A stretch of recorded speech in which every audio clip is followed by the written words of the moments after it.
Hey, welcome back to Mavericks. I'm Johan. We're going to be doing 30 gallons today, two 15-gallon batches, and we're going to put in our big fermenter. The same beer, but because of the limitations on my kettles, I can't do 30-gallon batch at one time. I wish I could. Maybe in the future when we get a little bit bigger kettle, we'll be able to do so, but right now we can't do it. But we can brew two 15-gallon batches, put them in the same fermenter, yeast and everything. We're good to go. So we're going to be brewing the Mistake today. This is Mark's beer that we brewed the last time. Basically, it was a mistake in the shopping list. He got two beers mixed up, so he brewed it anyways. Why not? See what it came out like. And it came out excellent. So what we got going on right now is the hot liquor tank's getting up to temperature. Finished cleaning everything. Cleaned and sanitized, remember. That's what we always do, very diligently. And we're going to mill some grains right now. So I'm going to do a little video of that. Okay, we're here with my barley crusher. And I poured the specialty grains in. We got a couple more left to go in there. So we're going to finish that up. Get them all in there. Okay. All this thing is connected to a drill and a power. And put it on forward, and you're going to go ahead and crush them. It's going to all end up in this 5-gallon bucket. So here we go. Takes a little time and a little loud.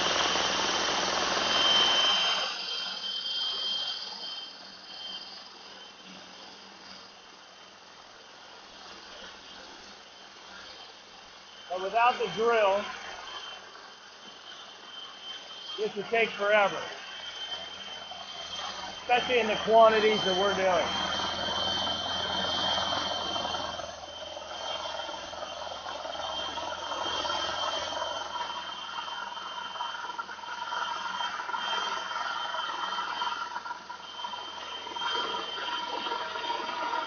Almost there.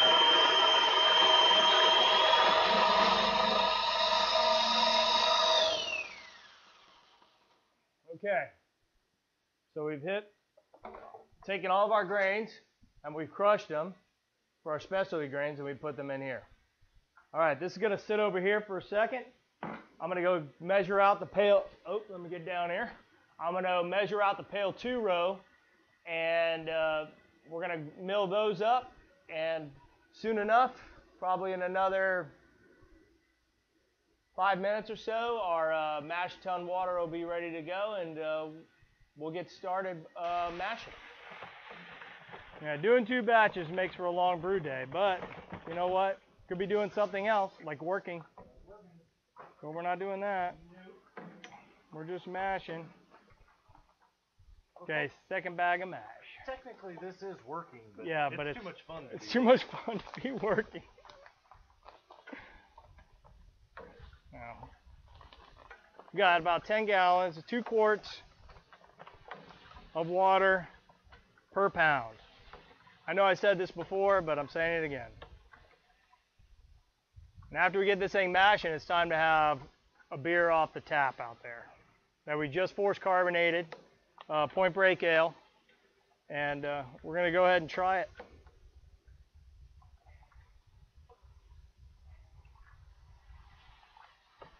Dump it in, man.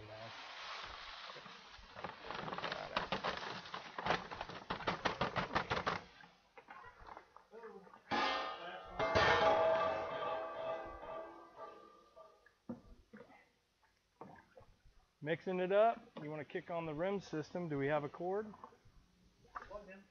All right, go ahead and kick it on. We're going to kick on our rim system now. Make sure you have your... Excuse me.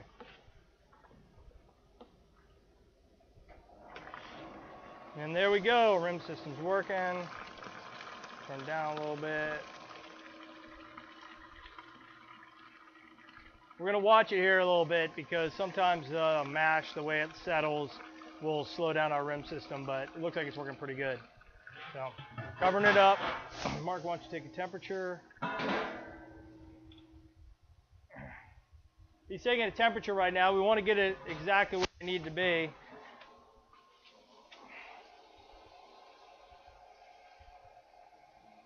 it at 100 something.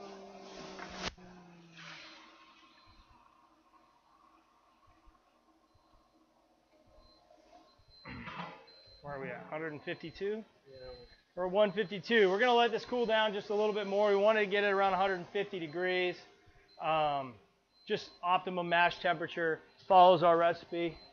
Oh, cut my head off. Let me kneel down. All right. What we're going to do right here is get it to 150 degrees. You hear that beeping sound? That tells us we're a little bit high, about 2 degrees high. It'll settle back down. And we're going to let this sit for 30 minutes, about 150 degrees.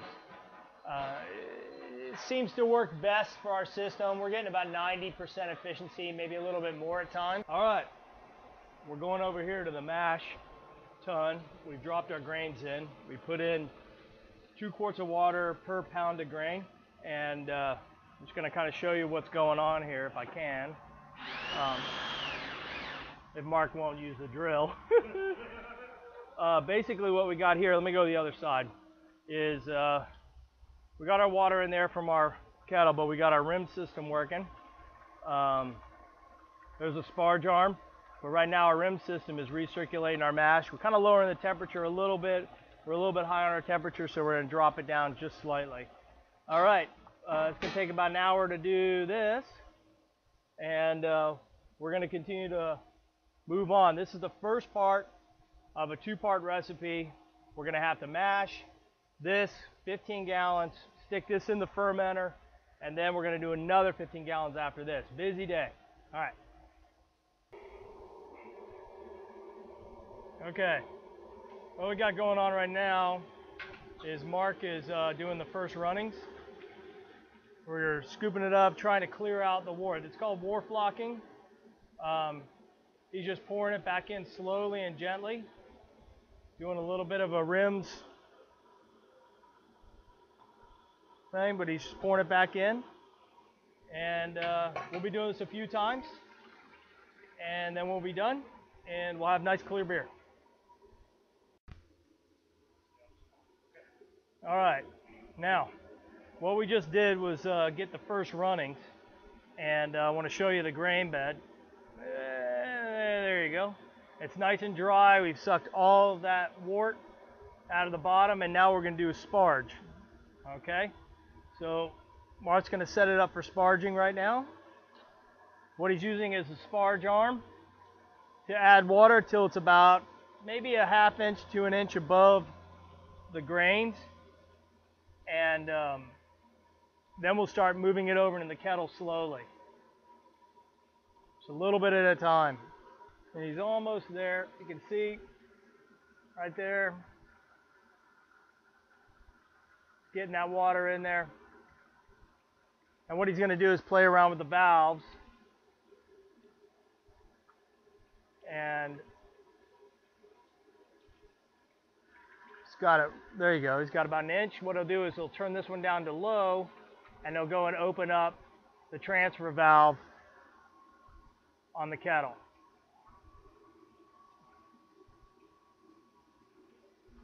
As long as he's got his prime. And there it goes. There he goes. All right, we're getting there. Now he's opened up the transfer valve, and we got wort flowing into the kettle. So we'll be doing this for another probably about 20 minutes, and then we're going to go ahead and start the boil. Okay, we're at the boil. We've mashed, we've sparged, and we're at the boil. Mark, right now, what are you doing? I am measuring out how much Cascade hops we're going to use. I've just got done putting our corn sugar into the boil, and Yes, now we're getting everything measured out for our first hop drop when the wort starts to boil. All right. All right, we're over at the kettle. Let's check the temperature. We're at 204 degrees. Should be boiling here pretty soon. Once the boil starts, Mark's going to add in all these hops. And we'll just keep going, keep documenting it. Again, you just got to watch for boil over right now. This is a pretty big kettle, so not really worried about it too much. All right, we'll see you in a bit. We're dropping the Cascade.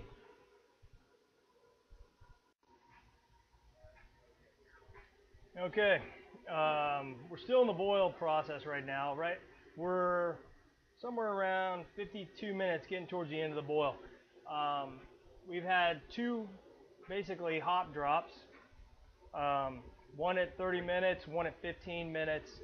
Mark forgot something. He forgot his Warflock tablets at 15 minutes. So he needs to put those in right now. Oh, okay. Where are my Warflock tablets? So, I don't know.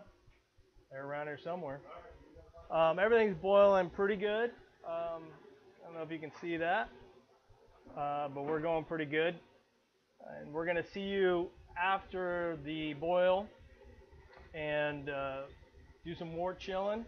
Then we're going to do some transferring over to the fermenter. Okay, we're about 15 seconds away from the next hop drop in our boil.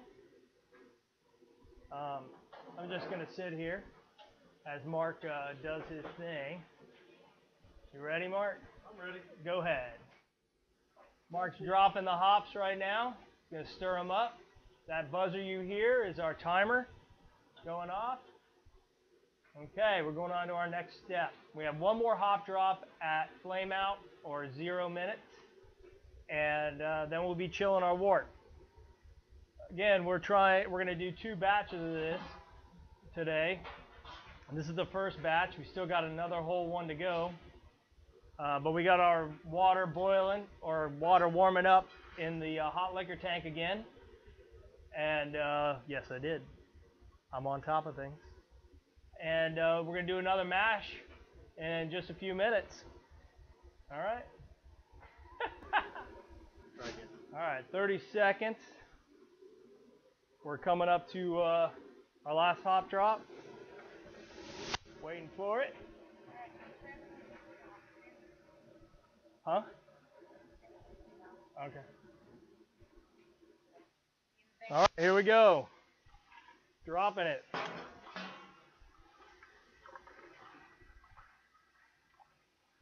Just gonna let that sit in there.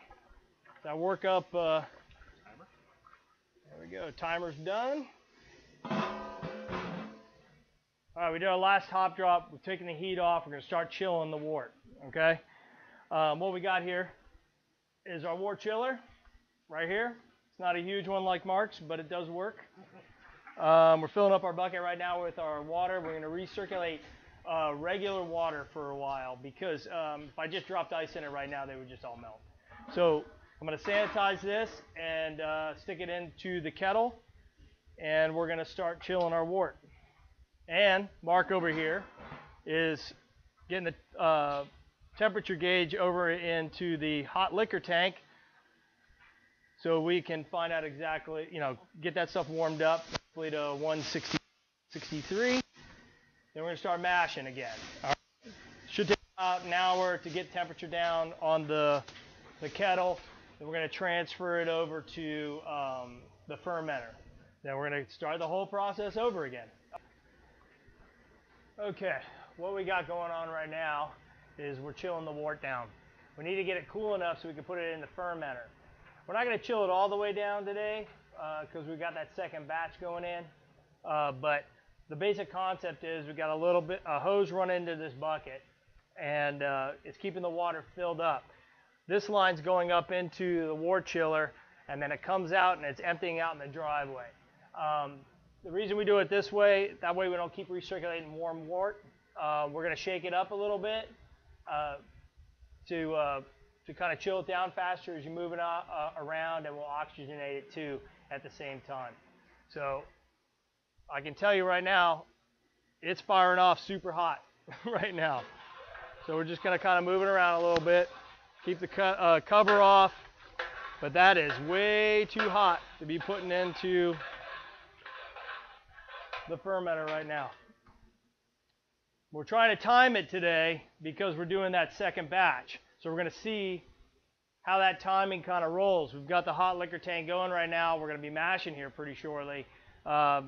Within, say, probably the next 20 minutes. This thing's got to cool down. So we're going to see how this all plays out. I'm not sure if we're going to get the timing completely right, but if we can and it does work out, then this is how we're going to do it from now on. All right, guys, we'll see you as soon as this is chilled over. We'll show you how we're going to pump into the fermenter from the brewing cart over into the fermenter, which is about 25 feet away. All right, see ya.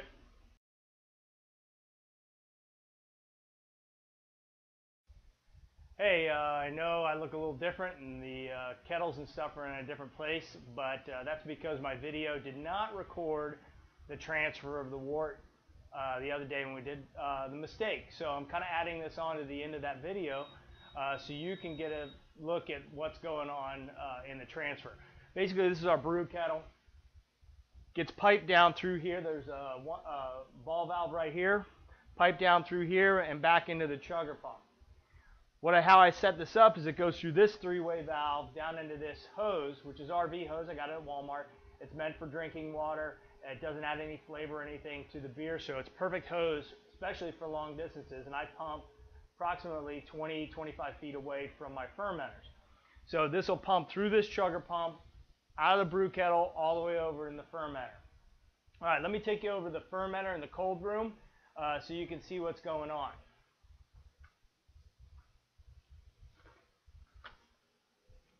Okay, give me just a second. Let me set the computer down so you can see the cold room. All right, I'm going to pop over here.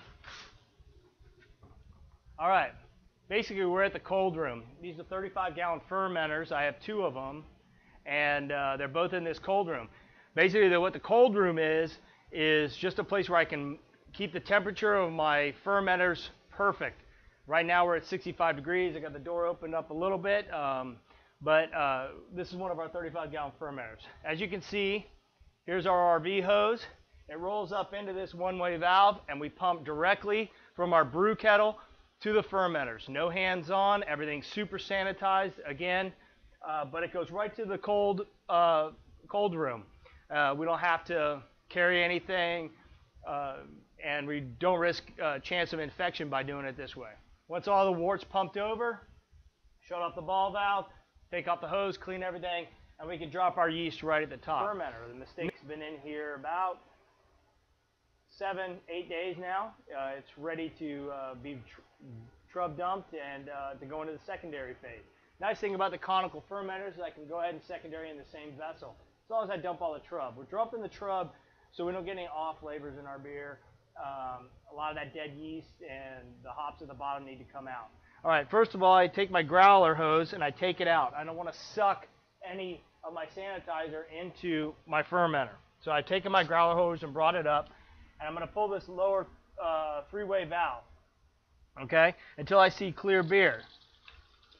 I got a lot of Trub coming out, and I'll show it to you in a second.